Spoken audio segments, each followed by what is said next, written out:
दोस्तों, ईरान से लगभग 50 किलोमीटर दूर ऊंची पहाड़ की चोटी पर लकड़ी से बने घर में एक मौलवी 10 सालों से रहा करते थे।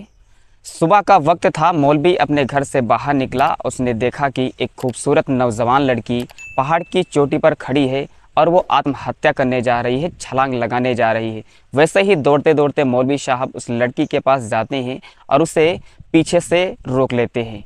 लड़की ने धक्का देकर उनसे कहा, तुम कौन हो?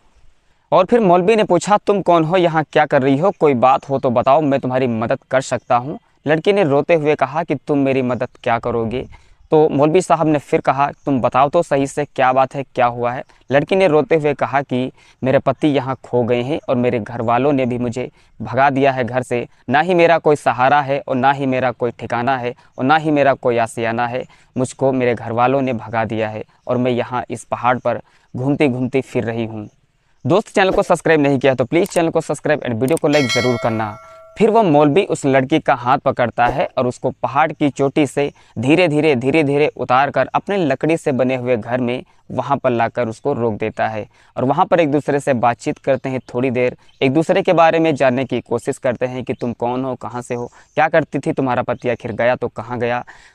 और उन दोनों में इस तरीके की कुछ बातें हो रही थी। फिर उस मौलवी ने उस लड़की से कहा कि तुम बहुत ज़्यादा थक गई हो, परेशान हो गई हो, तुम जाकर थोड़ा सा आराम कर लो। लेकिन वो लड़की बहुत ज़्यादा डरी हुई थी। वो एक अनजान जगह पर थी। वो सोच रही थी कि आखिर मौलवी मेरे साथ क्या करने वाले हैं। तभी वो लड़की थोड़ा सा डर डर के जाती है और वो किसी कमरे में आराम करने लगती है। लेकिन वो डर के मारे आँख नहीं बंद कर पाती है। वो बराबर अपनी आँख खुला ही रखती है। वैसे ही जो मौलवी साहब होते हैं वो दरवाजे को बंद करते हैं। लड़की और ज़्यादा डर जाती है। फिर थोड़ी देर बाद मौलवी साहब बाहर जाते हैं और बाहर से दरवाजे को भी लॉक कर देते हैं। फिर वो लड़की और ज़्यादा घबरा जाती है और बाहर से दरवाज़ा बंद करने के बाद मौलवी साहब वो घूमने के लिए पहाड़ की चोटी की तरफ चले जाते हैं। लेकिन कुछ ही देर बाद वो धीरे धीरे वो पहाड़ की चोटी से नीचे उतरते हैं और वापस अपने लकड़ी से बने घर में आते हैं। दरवाज़ा खोलते हैं, अंदर जाते हैं, देखते हैं कि लड़की सो रही होती है। तभी वो भी मौलवी साहब अपने बिस्तर पर जाकर लेट जाते हैं। मौलवी साहब उस लड़की को लगातार निहार रहे होते हैं, ऐसे कि मानो उन्हें इससे पहले उन्होंने किसी लड़की को देखा ही नहीं हो। पहली रात तो उस लड़की की बहुत अच्छी गुजरी। ना तो उनके बीच में कुछ आपत्तिजनक रिश्ते हुए, ना तो उनके साथ कुछ गलत हुआ। सब कुछ अच्छा ही अच्छा हुआ। लेकिन जब जैसे ही सुबह होती है वैसे ही मौलवी साहब अपने घर से बाहर निकलते हैं और फिर से उस लड़की के साथ घूमने के लिए साथ में उस लड़की को भी पहाड़ की चोटी पर ले जाते हैं।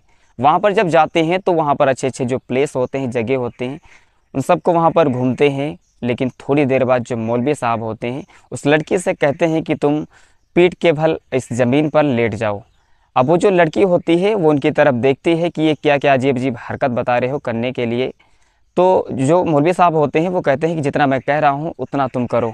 अब वो लड़की डरी होती है, सहमी होती है, वो वहीं पर लेट जाती है और मौलवी साहब फिर उससे कहते हैं कि तुम अपनी आंखें बंद करो। फिर जब लड़की अपनी आंखें बंद करती है तो मौलवी साहब कुछ पढ़ते हैं। पढ़ने के बाद में उस पर फूंक देते हैं। फिर थोड़ी देर के लिए उस लड़की को वहीं पर छोड़ देते हैं और अपने जो होते हैं वो खुद वहाँ से चले जाते हैं।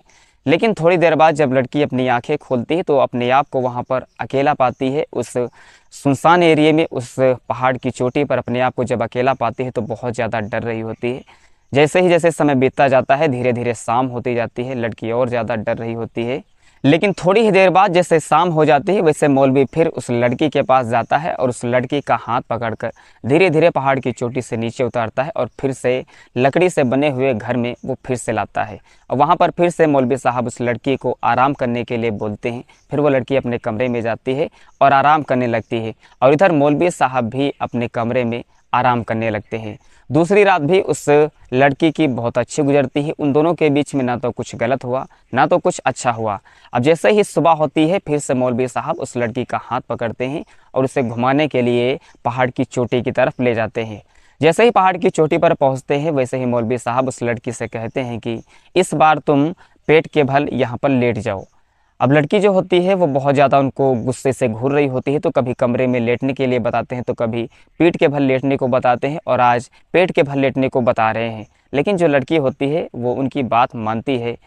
तो वो लड़की जो होती है वो पेट के बल उस ज़मीन पर लेट जाती है और फिर से मौलवी साहब कहते हैं कि अपनी आँख बंद करो। वो लड़की अपनी आँख बंद कर लेती है। फिर से वो कुछ पढ़ते हैं और फूंकते हैं।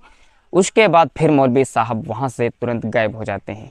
फिर जो लड़की होती है वो थोड़ी देर बाद अपनी आँख खोल कर देखती है कि वहाँ पर कोई भी नहीं है, एकदम सुनसान जगह पड़ी हुई है, चारों तरफ से अंधेरा ही अंधेरा होता है। लड़की बहुत ज़्यादा डर जाती है, लेकिन थोड़ी देर बाद फिर से मौलवी साहब आते हैं और उस लड़की का हाथ पकड़ते हैं, फिर से उसको अपने लकड़ी से बने हुए घर में ले जाते हैं। और एक दिन जब वो लड़की घर से बने खिड़की से बाहर का नज़ारा देख रही होती है, खूब रो रही होती है अपने पति के याद में, तभी वो जो मौलवी होते हैं वो जाकर उसके गले से चिपक जाते हैं, पीछे से उसकी आंख बंद कर लेते हैं। लड़की बहुत ज़्यादा डर जाती है, कहती है कि ये क्या कर रहे हो, हटो।